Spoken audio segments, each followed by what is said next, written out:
उन्होंने, और इंटरव्यू दिया है करण थापड़ को, जो भारतीय सहाफी हैं। उनको इंटरव्यू देते हुए उन्होंने कहा कि जब तक भारत कश्मीर का मसला अक़वाम मुत्तहिदा की करारदादों के मुताबिक हल करने के लिए तैयार नहीं होता, भारत से बात नहीं हो सकती। उन्होंने यह भी कहा कि भारत खित्ते में अमन को खराब कर रहा है और उसके लिए जो तखरीबकारी वो कर रहा है, जहां पे वो अफगानिस्तान को इस्तेमाल कर रहा है, उसके सबूत मौजूद हैं। लाहौर धमाके के ताने बाने भारत से जुड़ते हैं और उसके सबूत भी हमने सामने रख दिए हैं।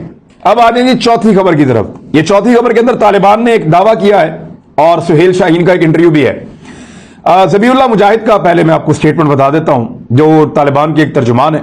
उनका यह कहना है कि तालिबान अफगानिस्तान की 90% सरहद पर काबिज हो चुके हैं। ये सरहदी इलाके, मैंने आपको पहले बताया था कि जितने सरहदी इलाके हैं अफगानिस्तान के, वहां पे तालिबान ने बहुत तेजी से कब्जा किया है, चाहे वो इलाका हो उज़्बेकिस्तान